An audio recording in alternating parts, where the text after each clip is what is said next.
सर्वांना हरिओम. मनाचे श्लोक आज आपण त्यातला 118वा श्लोक शिकणार आहोत. तो 118वा श्लोक असा आहे. गजेंद्रू महासंकटी वास पाहे, तया कारणे श्रीहरी धावताहे. उडी घातली जाहला जीवदानी, नुपेक्षी कदा देवदासाभिमानी. आपण श्लोक पुन्हा ऐकूया. गजेंद्रो महासंकटी वास पाहे, तया कारणे श्रीहरी धावताहे. उडी घातली जाहला जीवदानी, नुपेक्षी कदा देव भक्ताभिमानी. खरं तर या श्लोकातले सर्व शब्द सोपे आहेत, तरी एक दोन शब्दांमध्ये अर्थ पाहूया.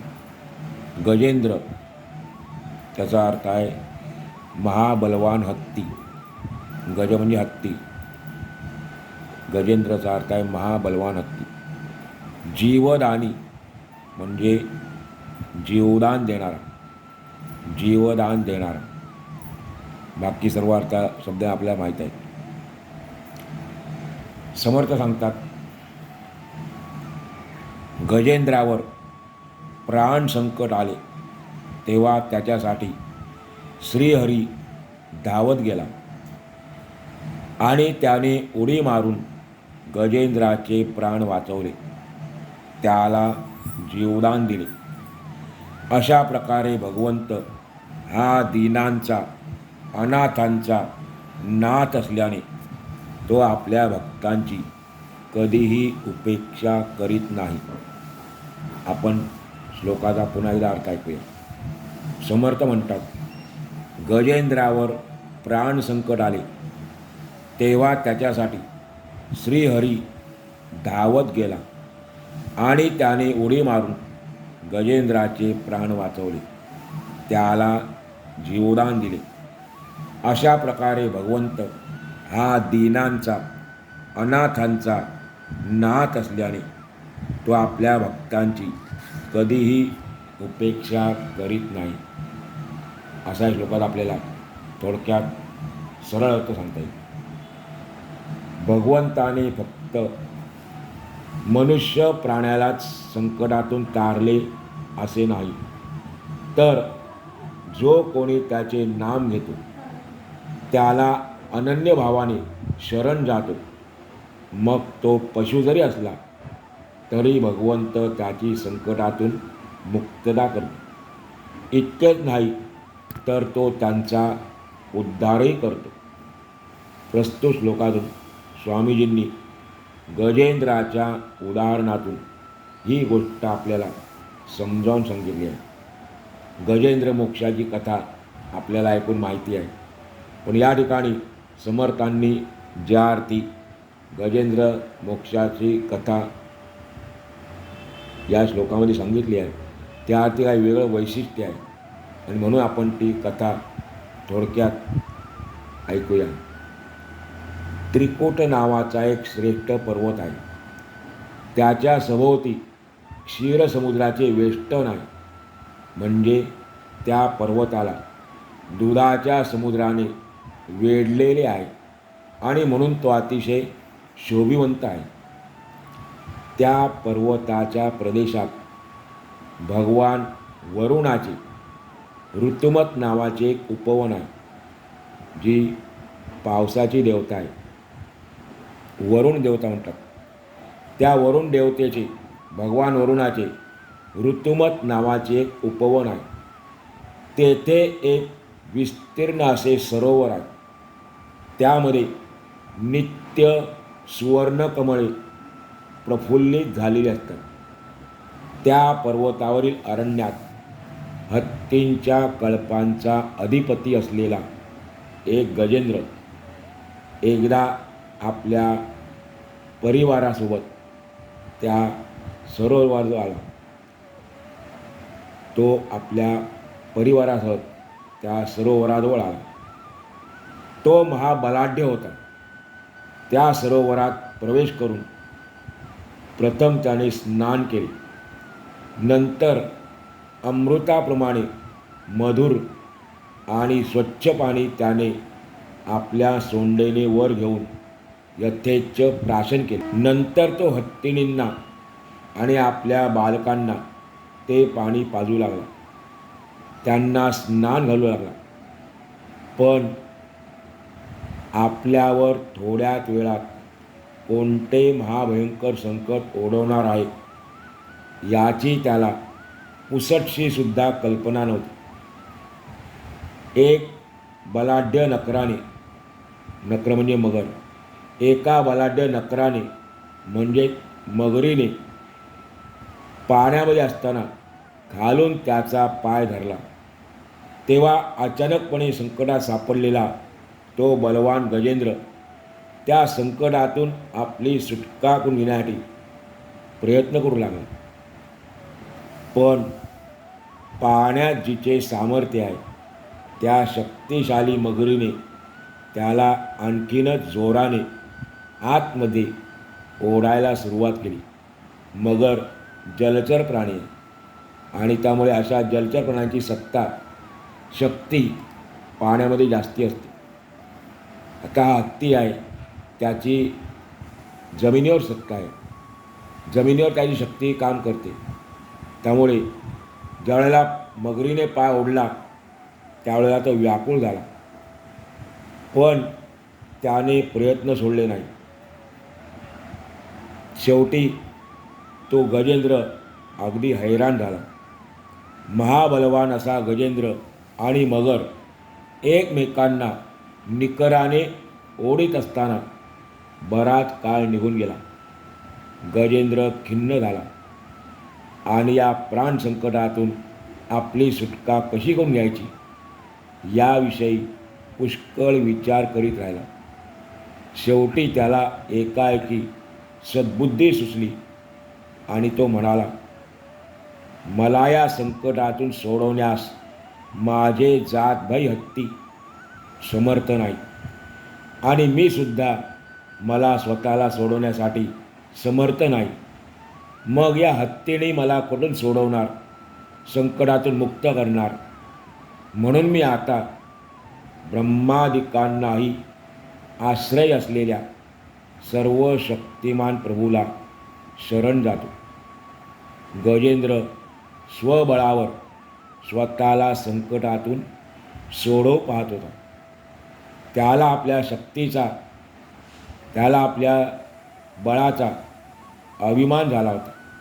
पण जेव्हा शक्ती क्षीण होते तेथूनच भक्तीचा उदय आपल्या अंतःकरणात होत असतो. जोपर्यंत माणसाला स्वतःच्या बळाचा अहंकार आहे, स्वतःच्या शक्तीचे अभिमान आहे, तोपर्यंत तो कुणालाही जुमारत नाही, कोणाची पर्वा करीत नाही. पण या परिवर्तनशील जगामध्ये आपल्या अवस्थेमध्ये सतत बदल होत असतो आणि जसा आपल्या अवस्थेत बदल होत जातो आपली शक्ती हळूहळू संपत चालल्याची आपल्याला जाणीव होते. मग माणसाच्या मनात भक्ती जागी होते. शक्ती संपत आली की मनामध्ये भक्ती जागी होती.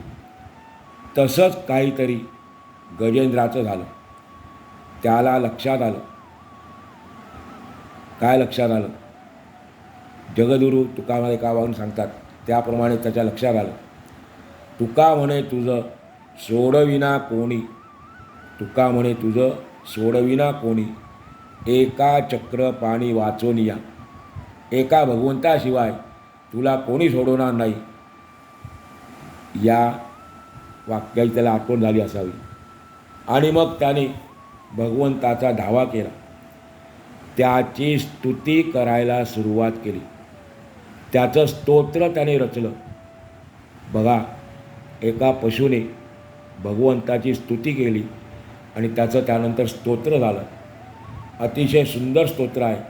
आपण मराठीत ते समजून घ्यायचा प्रयत्न करूया. गजेंद्र म्हणतो, ज्याच्या ठिकाणी हे विश्व स्थित आहे, ज्याच्यापासून हे उत्पन्न झाले आहे, ज्याने हे सर्व निर्माण केले आहे, जो स्वतःच विश्व आहे, त्या स्वतःत सिद्ध असलेल्या परमेश्वराला मी शरण जातो.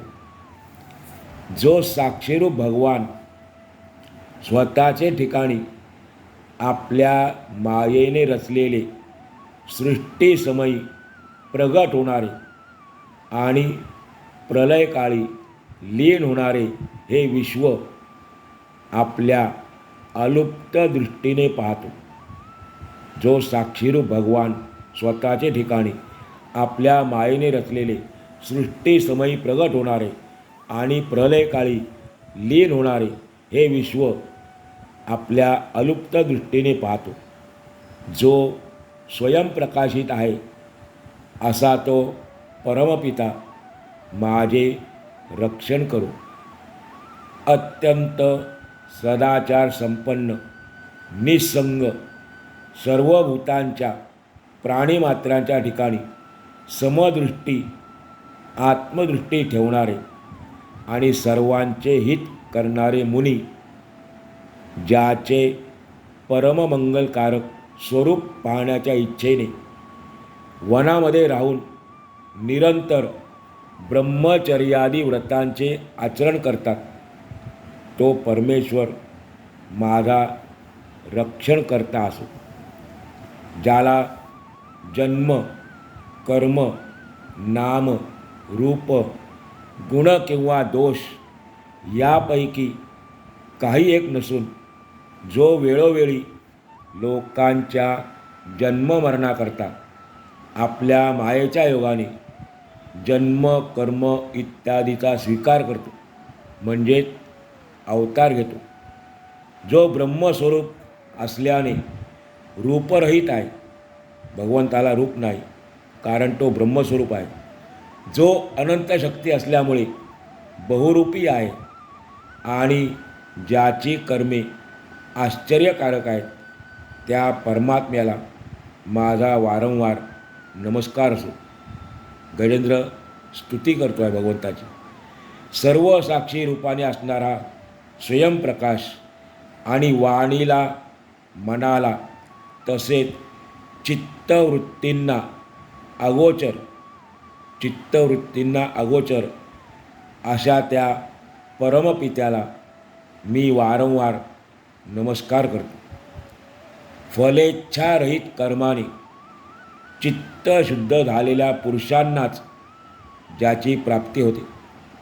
फलेच्छारहित झालेल्या कर्माने चित्तशुद्धी झालेल्या पुरुषांनाच ज्याची प्राप्ती होते, त्या मोक्षसुखाचा अनुभव घेणाऱ्या आणि मोक्षाधिपती अशा भगवंताला माझा नमस्कार असो. सर्वत्र साम्य स्थितीने वर्तणारा आणि ज्ञानस्वरूप असा जो परमात्मा, त्याला माझा नमस्कार असो. क्षेत्रज्ञ, सर्वाध्यक्ष, सकल जीवास मूल कारण असलेल्या हे भगवंता, तुला माझा प्रणाम असो. ज्याप्रमाणे सर्व प्रवाहांचे पर्यावसान महासागरामध्ये होते, त्याप्रमाणे ज्याच्या ठिकाणी सर्व शास्त्रांचे आणि वेदांचे पर्यवसान होते, जो सर्वांचे कारण असून स्वतः निष्कारण आहे, जो सर्वांचे कारण असून स्वतः निष्कारण आहे आणि जो आश्चर्याचे कारण असून स्वतः मोक्षस्वरूप आहे, त्या ईश्वराला मी नमस्कार करतो. जो अत्यंत दयाळू असून भक्तांचे संकट निवारण करण्यासाठी नित्य तत्पर असतो, सदैव दक्ष असतो, जो मुक्त असल्यामुळे माझ्यासारख्या शरणागत पशूच्या अज्ञानरूप पाशांचा समूळ नाश करण्याआधी समर्थ आहे. जो मुक्त असल्यामुळे माझ्यासारख्या शरणागत पशूच्या अज्ञानरूप पाशांचा म्हणजे बंधनांचा समूळ नाश करण्याआधी समर्थ आहे. जो अंतर्यामी रूपाने सर्व प्राण्यांच्या हृदयामध्ये स्थित आहे, अशा सर्वव्यापी आणि सर्व गुणसंपन्न भगवंताला मी वारंवार प्रणाम करतो. दयाघन, कृपासागर, वात्सल्यमूर्ती परमात्मा, माझी या संकटातून मुक्तता करू. जो देव नाही, असुर नाही, मनुष्य नाही, पशु नाही, पक्षी नाही, पुरुष नाही, स्त्री नाही, नपुंसक नाही, इतकेच नाही, कोणीही प्राणी नाही, सर्वांचा विनाश झाला तरी जो अवशिष्ट राहतो म्हणजे व्यापून राहतो, त्या परमेश्वराचा नित्य जय जयकार असो. जो शरणागतांचा पालक आहे आणि ज्याच्या शक्तीचा अंत नाही, त्या अनंताला मी पुन्हा पुन्हा दंडवत प्रणाम करतो.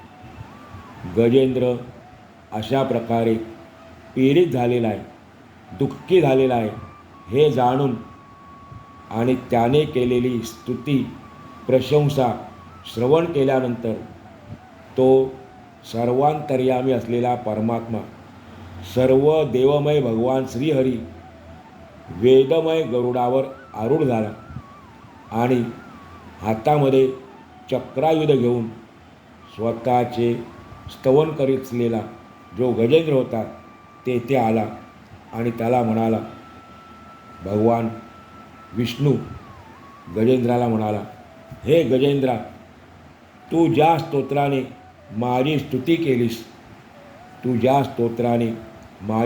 केलीस, त्या स्तोत्रांचा जे लोक प्रभातसमयी म्हणजे पहाटेच्या वेळी नित्य पाठ करतील, त्यांना मृत्यूसमयी निर्मळ बुद्धी प्राप्त होऊन त्यांना अत्यंत उत्तम गती, सद्गती म्हणजे मोक्ष प्राप्ती होईल. श्री विष्णूंनी नंतर त्याला कोणाकोणाचे स्मरण करावे त्याची एक मालिकाच सांगितली. या मालिकेमध्ये सूर्य, चंद्र, अग्नी, नद्या इत्यादी शुद्ध प्रतीकांचा समावेश आहे आणि त्यानंतर कोणाची किती पातके घडली असतील तरी जो हे स्तोत्र पठन करेल त्याची सर्व पापे नष्ट होतील असेही भगवान म्हणाले. अशा प्रकारे गजेंद्राने केलेल्या स्तुतीतून आपल्याला पापमुक्तीचा मंत्रच मिळालेला आहे. सरोवरामध्ये महाबलाढ्य मगरीने पाय ओढून धरल्यामुळे दुःखी झालेल्या त्या गजेंद्राने हातामध्ये सुदर्शन चक्र धारण केलेल्या, आकाशामध्ये गरुडावर आरूढ झालेल्या श्रीहरीला पाहिल्यावर त्याला अर्पण करण्याआधी, त्या भगवंताला अर्पण करण्याआधी आपल्या सोंडेने सरोवरातील एक कमळ घेतले आणि ते कमलपुष्प भगवंताकडे वर फेकून म्हणाला, हे दयावंता, जगदीशा, षडगुणेश्वर्य ब्रह्मांड नायका नारायणा, मी तुला शरण आलो आहे. तुला मी शतशः कोटी कोटी वेळा प्रणाम करतो. असे शब्द त्याने मोठ्या कष्टाने उच्चारले. तेव्हा त्या संकटग्रस्त आणि त्रस्त झालेल्या गजेंद्राला पाहता क्षणीच जन्मरहित हरी गरुडावरून खाली उतरले. भगवंताचं वर्णन केलं एका शब्दात, जन्मरहित हरी गरुडावरून खाली उतरले. म्हणून स्वामीजी म्हणतात तिसऱ्या चरणामध्ये, ओढी घातली जाहला जीवदानी. आणि त्याने कृपा करून, भगवंताने कृपा करून तात्काळ गजेंद्राला त्या मगरीसह सत्वर सरोवराच्या बाहेर काढले. दोघांनाही सरोवराच्या बाहेर काढले आणि सुदर्शन चक्राच्या योगाने त्या मगरीची मुख फाडून गजेंद्राला त्याचे पान वाचवले. भगवंताने आपल्या सुदर्शन चक्राने त्या मगरीचे मुख फाडले. गजेंद्राचे म्हणजे आपल्या भक्ताचे प्राण वाचवले. वास्तविक पाहता हा जो गजेंद्र आहे याचा पूर्व इतिहास जो आहे तो असा आहे. गजेंद्र जो होता तो पूर्वजन्मी द्रविड देशात पांड्य प्रांताचा इंद्रद्युम्न राजा होता. त्याचं नाव त्यावेळेला इंद्रद्युम्न होतं. असं आहे की प्रत्येक जन्माचे जे आपण काही कर्म केलेली असतात ती कर्म आपल्याला कुठे ना कुठेतरी भोगण्यासाठी कोणत्या ना कोणत्या तरी जन्मी तयार राहायला लागतं. आपल्याला माहीत नसतात आपण मागच्या जन्मात, अर्थात फक्त मागच्या नाही, मागच्या काही जन्मात म्हणा, अनेक जन्मात म्हणा, काही कर्म केलेली आहेत आणि त्याचे आपल्याला कधी भोगायचे आहेत आपल्याला माहीत नाही. तसं या गजेंद्राचं झालं. तो पांड्य प्रांताचा इंद्रद्युम्न राजा होता. अतिशय भगवत भक्त होता तो. भगवंताची पूजा, देवाची नामस्मरण, ध्यान वगैरे करायचा. एकदा काय झालं, तो ध्यानस्थ बसला असताना अगस्त्य ऋषी तिथे आले. वास्तविक अगस्त्य ऋषी आल्यानंतर राजा म्हणून त्याचे कर्तव्य होते, ऋषी सेवा करणे हे त्याचे कर्तव्य होते. पण त्याने ते तसे केले नाही आणि म्हणून या जन्मात त्याला हत्तीचे रूप मिळाले. तात्पर्य एवढेच आहे की गजेंद्राच्या हातून पुष्कळसे कष्ट आणि निरहंकार या स्थितीला पोचण्याची क्रिया व्हायची होती आणि ती घडल्यानंतरच त्याला मुक्ती मिळाली. भगवंताने त्याचा उद्धार केला. सारांश, भक्तांचा सार्थ अभिमान बाळगणारा भगवंत आपल्या भक्ताची कधीही उपेक्षा करीत नाही. हेच समर्थांना गजेंद्राच्या या दृष्टांतातून आपल्या सांगायचे आहे. आज आपण या ठिकाणी आजचा पूर्ण करू.